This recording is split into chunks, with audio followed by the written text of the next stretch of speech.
Bismillahirrahmanirrahim. Assalamualaikum warahmatullahi wabarakatuh. Terima kasih teman-teman untuk perhatiannya. Untuk hari ini masuk pertemuan kedua dari mata kuliah Perencanaan Bisnis Startup. Hari ini materinya mengenai tahapan dan syarat mendirikan bisnis startup. Nah, di sini ada 8 persiapan atau 8 tahap dalam membangun startup. Yang pertama berawal dari ide. Jadi, eh, salah satu ciri khas startup itu kan ide dan juga inovasi serta teknologi ya. Nah, ini berawal dari ide. Ide kita untuk membangun startup itu apa? Ide awalnya apa? Kemudian yang kedua, lakukan riset pasar. Setelah kita punya ide, kita lakukan riset untuk mengetahui target konsumen kita nantinya siapa. Kemudian kita akan tahu mengenai kondisi pasar itu seperti apa. Kemudian yang ketiga, tulis rencana. Setelah kita mendapatkan hasil riset, rencana apa yang akan kita lakukan. Setelah kita tahu nih di dalam riset pasar tadi ya, target konsumennya siapa, kondisi pasar seperti apa. Kemudian kita tulis rencana untuk selanjutnya itu kita bikin startup apa, visi misinya apa, tujuannya apa, itu kita buat rencana. Kemudian di persiapan yang keempat, itu kita daftarkan perusahaan. Setelah startup kita jadi, kita harus mendaftarkan perusahaan startup kita. Kemudian ini juga terkait dengan nomor 5, lindungi merek dagang. Misalnya kita daftarkan hak cipta, itu untuk melindungi merek dagang kita. Kemudian persiapan segala kebutuhan. Kebutuhan untuk eh, membuat startupnya itu apa saja. Kebutuhan akan sumber dayanya, sumber daya manusianya, siapa yang terlibat, itu ada di persiapan yang keenam. Selanjutnya, kita cari pendanaan. Karena pendanaan ini termasuk eh, sebagai modal awal, sebagai persiapan yang krusial untuk melangkah ke tahap berikutnya. Maka siapa? Kita tentukan siapa yang akan mendanai startup kita. Kemudian baru di di tahap yang ke-8 kita persiapan launching. Kapan launchingnya, kemudian bagaimana strateginya, dan seterusnya. Selanjutnya, persiapan ide. Ide adalah modal awal berdirinya suatu startup. Kemudian kalau sudah kita punya ide, kita tes ide kita. Apakah sesuai dengan kebutuhan target konsumen kita atau tidak? Karena terkadang kita punya ide, itu kita takut ya untuk menceritakan kepada orang lain. Takut dicuri, takut ditiru. Padahal sebenarnya itu tidak benar. Karena keberhasilan suatu ide itu dari implementasinya. Jadi kenapa kita penting tadi adanya riset pasar ya, supaya kita tahu bahwa ide kita itu memang dibutuhkan oleh konsumen kita. Kemudian lakukan riset pasar, cari tahu posisi startup kita itu ada di mana. Posisinya, apalagi baru ya, startup baru itu penting untuk riset pasar. Kemudian kita bisa cari siapa pesaing kita yang paling berpotensi. Kemudian juga kita bikin analisis SWOT, strength-nya, kekuatannya, weakness-nya atau kelemahan, opportunity, dan juga threat-nya. Kemudian identifikasi pembeli dan coba wawancarai mereka. Misalnya produk kita eh, sudah jadi. Kita bisa berikan kepada calon pembeli kita untuk mencoba bagaimana. tanggapan mereka. Itu ada di riset pasar. Kemudian lakukan hal ini untuk validasi ide yang sudah dibuat, apakah diterima ataukah tidak. Apakah menjadi solusi untuk masalah mereka atau tidak. Kemudian buat survei kepada beberapa orang dari berbagai kelompok, sesuaikan dengan kebutuhan dari startup yang ingin dibuat. Terus yang ketiga ada rencana bisnis. Kita bikin bisnis plan. Kita harus punya dokumen tertulis mengenai ide dan juga perencanaan bisnis. Hal ini juga dipakai untuk cari dana, untuk menarik investor. Nah, bisnis plan ini nantinya kita gunakan untuk menyamakan persepsi dengan mitra. Kemudian bentuk badan hukum kita dalam mendirikan startup tidak hanya mengembangkan produk ataupun layanan agar memberikan solusi bagi konsumen saja, tetapi ada perkembangannya, ada rambu-rambu yang harus diperhatikan. Apalagi kita mendirikan perusahaan itu di suatu negara hukum.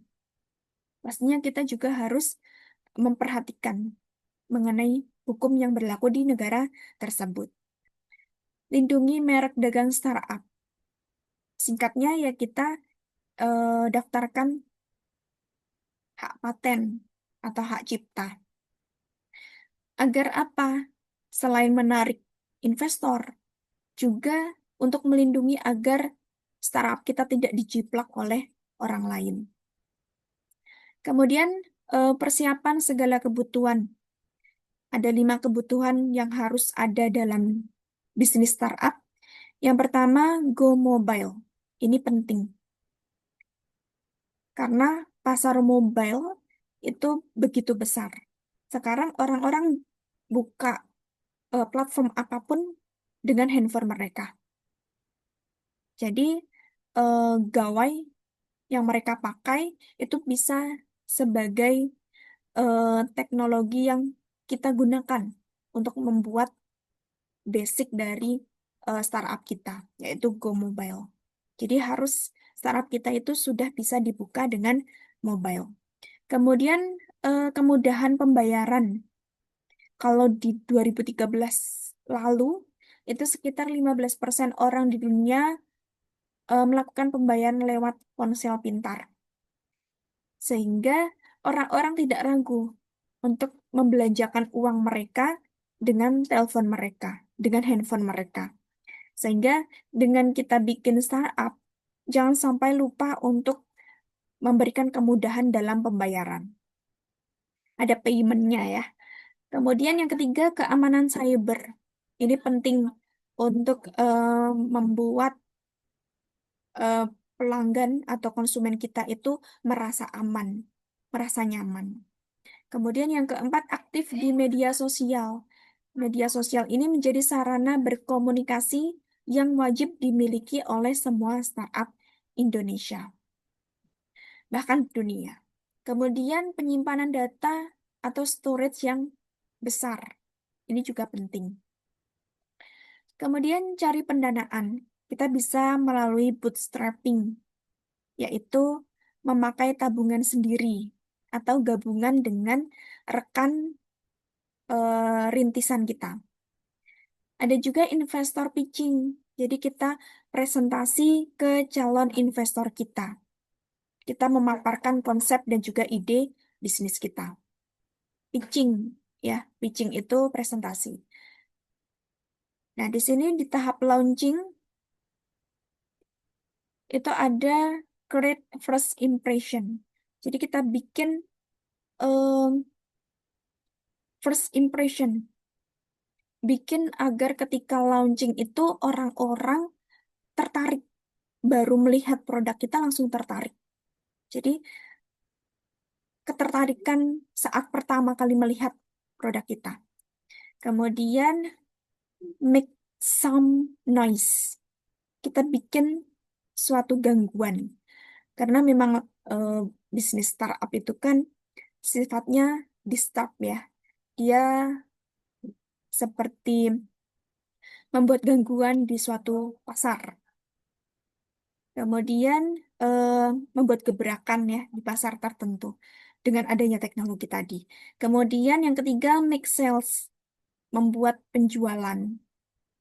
Selain biar orang tertarik, kemudian biar untuk em, membuat gebrakan di pasar, kita juga pastinya pengen ada penjualan. Nah, di tahap launching itu adalah hal yang paling menarik dalam tahap kehidupan startup. Masa launching itu adalah masa ketika kita memperlihatkan seorang baby ya ke dunia. Jadi baru lahir, terus baru melihat dunia. Hello world. Maka untuk bayi yang telah kita kembangkan dan kita pelihara berbulan-bulan, bahkan bertahun-tahun, itu yang tadinya kita simpan ya, ide kita simpan, kita bikin startup yang sebaik mungkin, semenarik mungkin, baru di tahap launching ini kita benar-benar em, publish. Jadi seperti bayi yang baru muncul ke umum. Kemudian di tahap growth atau pertumbuhan itu ada product development atau pengembangan produk, ada growth hacking, ada pendanaan dan juga strategi. Nah, untuk memulai menjalankan perusahaan startup tentunya ada yang sama dengan syarat-syarat mendirikan usaha dagang biasa. Ada 3 karakteristik. Yang pertama, berdirinya perusahaan kurang dari 3 tahun. Kemudian perusahaan startup memiliki jumlah karyawan kurang dari 30 orang. Kemudian adanya kemiripan syarat-syarat mendirikan usaha. Nah, persyaratannya ini. Persyaratan mendirikan perusahaan startup, model syarat mendirikan usaha startup, mencari investor untuk menyediakan dana. Lokasi perusahaan, cari lokasi di pusat kota dekat dengan sumber daya yang berkualitas. Setelah menentukan tempat, maka kita mulai bergabung dengan komunitas khusus startup. Jadi lokasi itu penting. Kemudian ada 6 dokumen legalitas.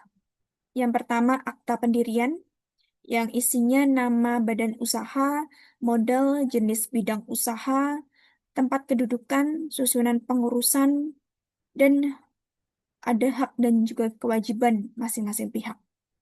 Ada NPWP, ini untuk mengurus dokumen legal, misalnya SIUP, rekening perusahaan, pengajuan modal, dan seterusnya. Apalagi kalau mengikuti tender.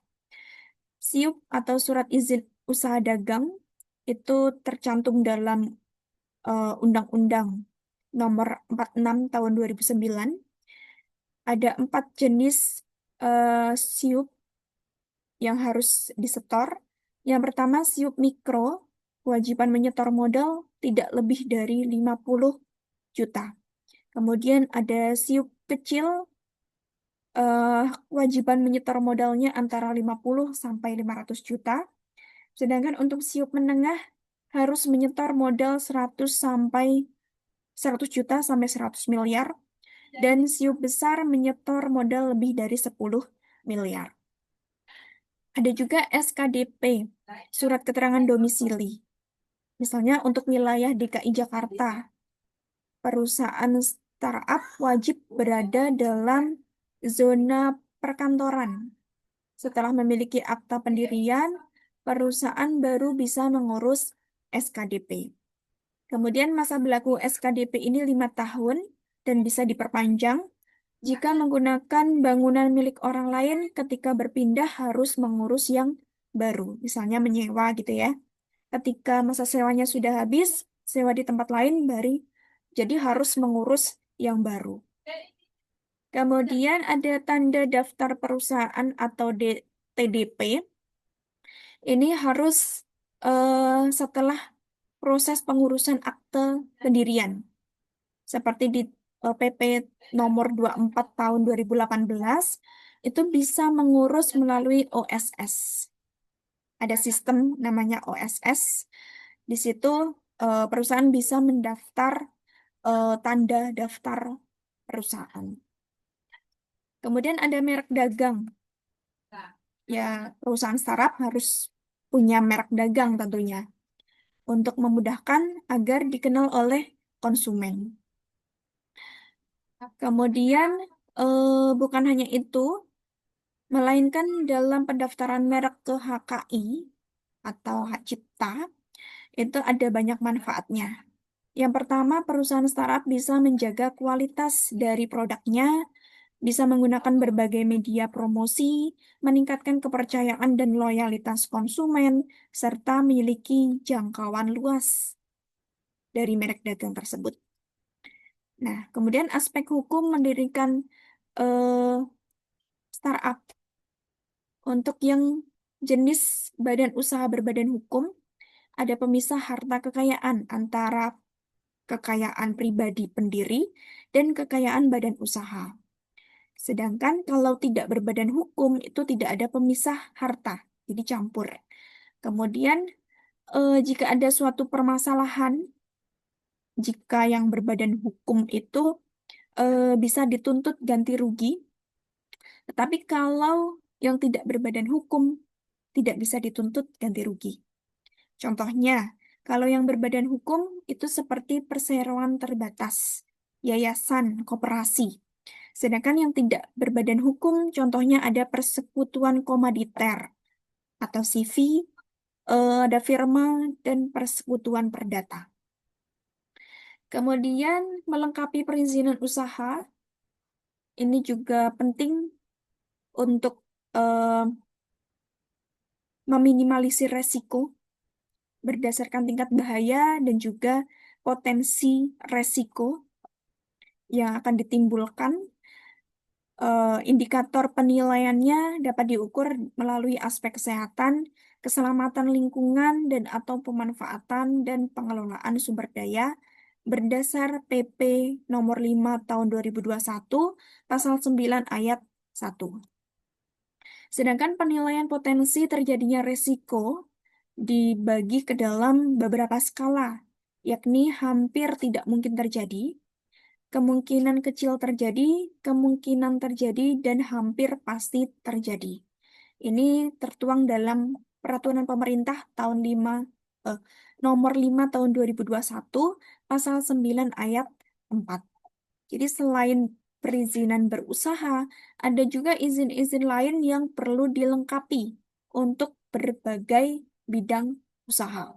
Misalnya, jika perusahaan akan menggunakan sistem elektronik, maka diperlukan izin untuk menyelenggarakan sistem elektronik.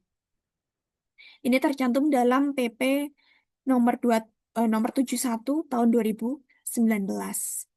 Kemudian mendaftarkan hak kekayaan intelektual atau HKI.